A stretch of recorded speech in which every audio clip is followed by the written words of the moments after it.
Bonsoir à tous, j'espère que vous allez bien, que vous avez passé un très beau week-end. Moi, je suis heureux de vous retrouver avec ma bande. Au programme, on parlera aujourd'hui des BRICS, avec la Russie qui annonce la participation de 24 pays au prochain sommet qui est prévu fin octobre à Kazan. On fera un petit zoom sur la participation des États africains. Et au Brésil, le président Lula souhaite une équipe nationale 100% locale. Une déclaration qui a fait polémique tout ce week-end. Et toujours dans l'actualité sportive, on fera un point sur les éliminatoires de la prochaine Coupe d'Afrique des Nations avec Hervé. Bonsoir Hervé. Bonsoir à tous. Il y a déjà une équipe qui est déjà qualifiée. Hein? Oui, le Burkina Faso. On en parlera aussi tout à l'heure. Bonsoir Alexandre. Bonsoir Carlyle. Quelle est votre image du jour? L'image du jour, c'est une foulée fulgurante et un record historique. Imaginez la scène, l'air se fend comme une flèche, le rythme implacable. Les concurrents déjà loin derrière le rétroviseur. C'est dès les premiers 10 km, Ruth Chepngetich, la Kenyane, prend les devants. Ce dimanche 13 octobre, elle ne se contente pas de courir, elle pulvérise les limites. Sous les yeux ébahis du monde entier, la Kenyane franchit la ligne d'arrivée du marathon de Chicago en un temps stratosphérique. Est-ce que vous avez une idée à peu près du record? Moins de 2 heures. Presque. 2h10. 2h09, mais justement, selon Christelle Donnet, ancienne détentrice du record de France, elle compare cet exploit au fameux moins de 2 heures chez les hommes. Et en un seul coup de maître, Chepngetich relègue aux oubliettes les précédents records de Tigist Assefa avec 2h11 et 53 secondes, ce qui est quand même super énorme, établi à Berlin il y a tout juste un an. Mais alors, elle devient aussi la première femme à passer sous les 2h10, c'est exceptionnel, stratosphérique. À votre avis, est-ce que vous savez à combien de kilomètres elle courait en moyenne? 20 km/h. Vous êtes très proche. 22, je dirais. C'est 19,5 km/h. C'est énorme. C'est peut-être votre vitesse, Hervé, en vélo. Je ne sais pas. Mais ce record a aussi une saveur particulière. Une ombre plane sur cette victoire éclatante. Avant même de s'élancer, 50 000 participants ont observé une minute de silence. Une minute pour honorer la mémoire de Kelvin Kiptoum, son compatriote et également recordman, tragiquement disparu il y a tout juste un an, en février, dans un accident de voiture. Donc elle déclare « Je dédie ce record à Kelvin » et à l'arrivée, en hommage à celui qui, il y a un an à peine, avait frôlé la mythique barre des 2 heures sur ce même parcours. On le voit à l'écran. C'est exactement ça. On peut le dire, le marathon de Chicago semble décidément porter chance aux Kenyans. Le climat y était propice et Chepngetich n'a pas loupé. Elle a encore démontré que ce terrain est leur fief et elle n'en a pas. Ce n'est pas son premier coup. Championne du monde en 2019, elle avait déjà dominé à Chicago, remportant l'édition en 2022 et décrochant la 2e place en 2023. À 30 ans, elle inscrit une nouvelle page à son palmarès. Et pendant que courir a lutté chez les hommes dans une course plus disputée quand même, le monde entier célèbre cet exploit incroyable, des records battus, des émotions fortes. Et vous, quand est-ce que vous repousserez vos propres limites? Voilà. Dites-moi. Déjà, il faudrait que je repousse la limite du rhume qui m'a... Merci Alexandre. Réaction sur ce record, c'est assez historique quand même. Hein. Incroyable. Hein. C'est juste incroyable de voir une femme pouvoir faire en tout cas cet exploit sur ce marathon. Pour ma part, je pense pas y arriver un jour, mais bon. Je pense qu'Hervé a d'autres records. Hervé a un peu ce record dans la tête. Hervé, il court là, il fait du marathon. Oui, c'est vrai que je cours. Bon, c'est pas très intéressant, mais c'est vrai que c'est un très très beau record.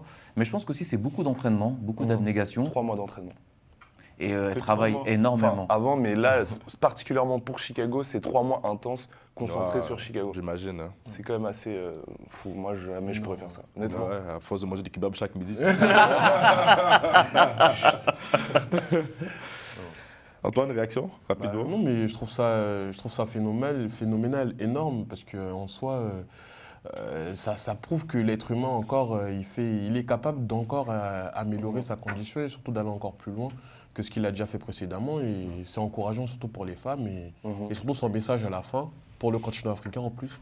Donc voilà, rien d'autre à dire. Merci Alexandre, merci à chacun. On va s'intéresser à l'actualité maintenant avec le sommet des BRICS. Comme je le disais en intro, il y a 24 dirigeants étrangers, dont le secrétaire général des Nations Unies, qui seront en Russie le 22 octobre prochain.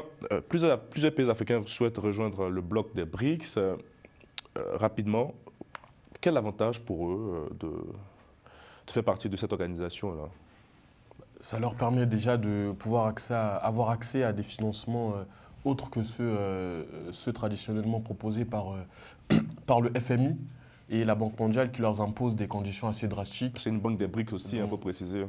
Oui, mais les BRICS, aujourd'hui, ils ont une banque qui est une alternative, justement, je l'ai dit, au FMI.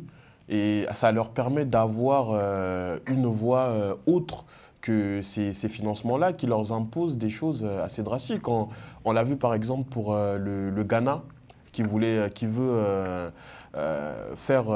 légiférer sur une loi anti-LGBT. Et aujourd'hui, elle est conditionnée notamment par des financements et du coup le président il veut pas forcément la voir appliquée. Voilà, c'est ça. La loi du coup, ça fait traîner les choses. Donc voilà, et après, il n'y a pas que ça, il y a énormément d'autres choses qui font que les pays africains aimeraient avoir accès à d'autres financements alternatifs. Aujourd'hui, les conditions pour le financement du FMI sont extrêmement dures pour les pays africains qui leur imposent des règles drastiques. On parle d'amélioration de certaines choses, l'ouverture de leurs économies à certains acteurs ou même la réduction du train de vie de l'État, ce qui est tout à fait normal en soi. Mais le FMI est assez drastique et assez draconien d'une certaine manière avec les États quand ils prêtent en fait. Et c'est assez compliqué pour les États africains de pouvoir répondre en fait à toutes les conditions que fixe le FMI et donc ça ne leur permet pas d'avoir accès à tous les financements auxquels ils pourraient prétendre. Et donc la Banque des BRICS serait une alternative qui serait tout à fait louable à ces pays-là. Même réaction, rejoindre les BRICS, c'est aller vers plus de dettes. C'est peut-être ça quand vous écoutez ce qu'on attend. Hein. C'est vrai qu'il y a cette alternative économique, là, entre guillemets, ou financière, comme le dit Antoine. Mais il ne faut pas oublier aussi l'aspect où ces pays africains, notamment ceux qui étaient sous domination coloniale, veulent aussi quelque part sortir un peu du paternalisme. C'est-à-dire qu'ils cherchent un peu aussi une autre alternative pour ne plus être un peu sous cette influence coloniale qu'ils avaient depuis de nombreuses années. Parce que n'oublions pas que le BRICS, c'est quand même une organisation qui est créée depuis le début des années 2000. Mais pourquoi on n'en parle que maintenant? On va dire que c'est de plus en plus depuis après Covid ou depuis le sommet en Afrique du Sud qu'on a l'impression qu'on en parle de plus en plus. Je dirais même que depuis le début de la guerre en Ukraine. En Ukraine, tout ça, exactement. Parce que les BRICS, c'est un peu l'image de la Russie. Oui, exactement. Et du coup, finalement, on voit que de plus en plus des pays veulent intégrer donc ce groupe-là. Et donc, il y a cet aspect-là, donc de vouloir sortir un peu du paternalisme. Il y a le fait qu'aujourd'hui, les pays africains de plus en plus réclament d'avoir des partenariats gagnant-gagnant. Ne plus être dans des partenariats où, à chaque fois, voilà, ils semblent être biaisés, en tout cas, dans leur économie. Donc, ils voient dans cette organisation une porte de sortie pour également avoir accès à peut-être des partenariats qui vont mieux, en tout cas, gérer leur économie. Donc, en soi, c'est intéressant, mais il ne faut pas qu'ils retournent, en tout cas, qu'ils se retrouvent encore à nouveau, c'est-à-dire quitter un belligérant pour aller vers un autre. Justement, est-ce que le fait de rejoindre les BRICS, je précise les pays qui souhaitent rejoindre ce bloc-là, c'est le Nigeria, le Burkina Faso et la Guinée équatoriale. Le fait de rejoindre les BRICS, est-ce que ça ne pourra pas participer à l'émergence d'un nouvel ordre mondial tant souhaité par plusieurs pays africains? Après, potentiellement... Est-ce qu'on ne sent pas que la puissance bascule de l'ouest vers l'est aujourd'hui? Du nord vers le sud. Bon, ça m'étonnerait quand même qu'on en arrive là, mais après, bon, ça peut être une de leurs motivations pour voir un peu équilibrer, en tout cas, un peu les tendances, on va dire, les relations nord-sud et tout, etc. Après, effectivement, ça peut toujours aider, mais il va falloir qu'ils négocient bien les partenariats, qu'ils sachent bien, en tout cas, sur quel pied danser pour ne pas se retrouver une fois de plus, comme je disais tantôt, sous un autre belligérant qui va encore biaiser un peu l'économie africaine. Mais après, je dirais que l'inscription dans l'organisation des BRICS pour les économies africaines doit s'inscrire dans une vision. On ne peut pas intégrer une organisation ou autre sans avoir une certaine vision. Parce qu'aujourd'hui, ils veulent intégrer les BRICS, mais c'est également pour avoir plus de poids dans l'ordre mondial et surtout ne plus être dans un giron soit américano, soit... Justement, c'est pas le risque aujourd'hui de tomber dans un autre giron. Parce que, j'ai dit, les BRICS aujourd'hui, c'est un peu l'image, malheureusement, de la Russie, quand on parle de BRICS. Il n'y a pas que la Russie dans les BRICS. Nous avons également la Chine aussi. Oui, la Chine, c'est aussi l'Inde. J'ai envie de dire un nouvel ordre mondial avec de nouvelles valeurs, en fait, qu'on retrouve dans ce bloc aussi. Les valeurs prônées par les BRICS sont surtout d'être une alternative aux valeurs déjà préétablies par les institutions traditionnelles qu'on connaît, comme le FMI, la Banque mondiale et tout ce qui sont prônés par les Occidentaux. Par exemple, quand je prends le FMI, leurs dirigeants sont uniquement européens. Et quand on prend la Banque mondiale, leurs dirigeants sont uniquement américains. On n'a jamais retrouvé un Indien ou par exemple un Russe ou même un Africain au sein de ces institutions-là en train de dicter d'une certaine manière la conduite à suivre. Et donc je pense que tant que ça s'inscrit dans une vision où nos États africains seront mieux représentés, seront mieux ressortis et seront mieux mis en valeur, pour moi, ça doit tout à fait aller dans ce sens-là. Et donc, il n'y a pas de raison qu'ils s'inscrivent dans une espèce de coupe où ils n'auront pas leur mot à dire et donc ils quitteront un patron pour un autre patron. Alors que déjà, quand je prends les règles de la banque que les BRICS ils ont créées, déjà les majorités sont modifiées pour les demandes de financement et surtout la part de chaque État est proportionnelle à ses apports. Alors que pour le FMI, c'est totalement différent. Les États-Unis et l'Europe représentent à eux seuls 30% du poids que les votes pour les financements peuvent rapporter. Donc c'est là le problème, c'est pas conditionné aux apports des États.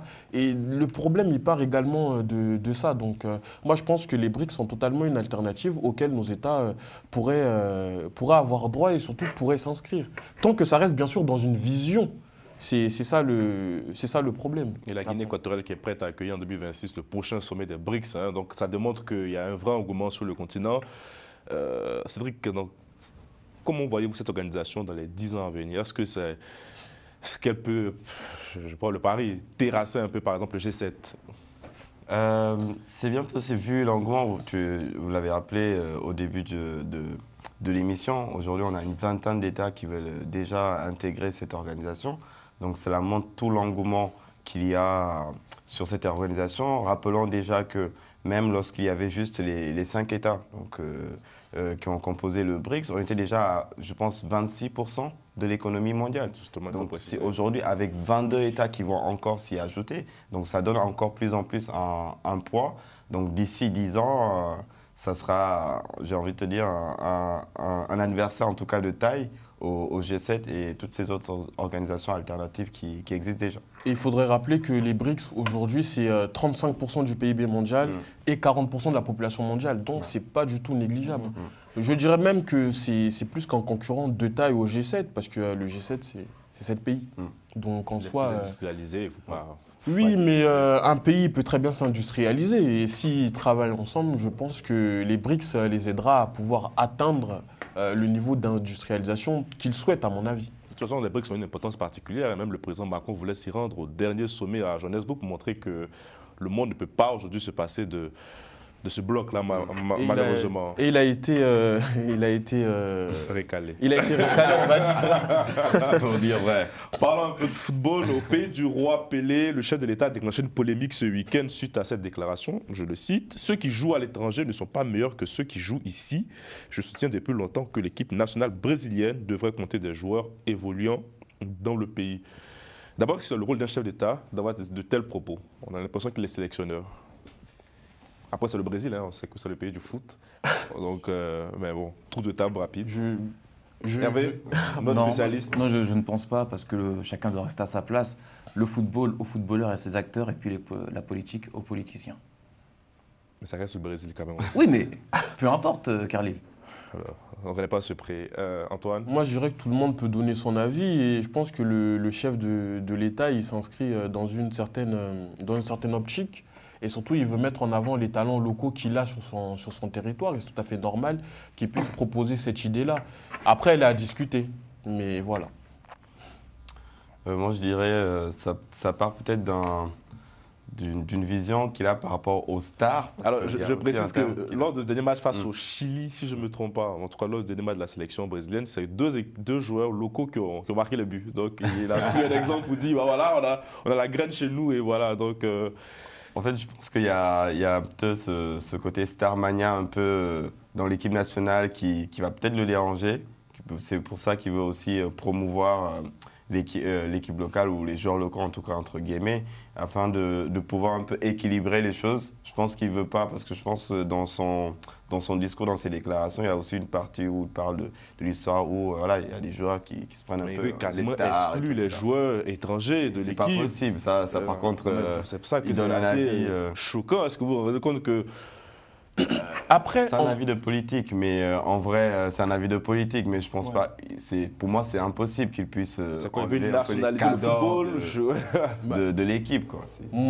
moi, je pense pas qu'il faudrait exclure d'une certaine manière les joueurs qui jouent à l'étranger. Ça reste quand même des nationaux. Et le fait qu'ils jouent à l'étranger, c'est simplement que leur contrat leur a fait jouer à l'étranger ou autre. Mais après, ça s'inscrit également dans une politique où le chef de l'État, il a une certaine vision.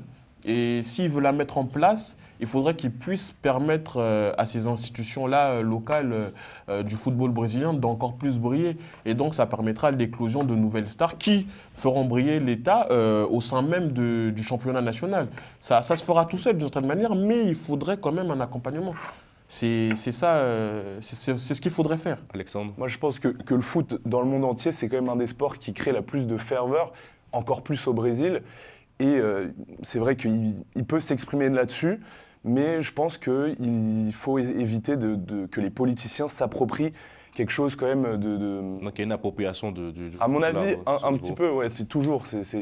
Tout le monde aime, beaucoup de gens aiment le C'est pas la foot. première fois, je pense que même c'était une fois plein du choix du sélectionneur, lorsque Ancelotti, si je ne me trompe pas, avait rejoint la sélection brésilienne, il n'était pas très d'accord aussi.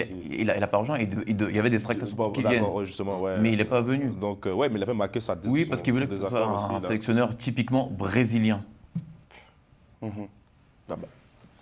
Il veut faire la promotion de son pays, c'est tout à fait normal.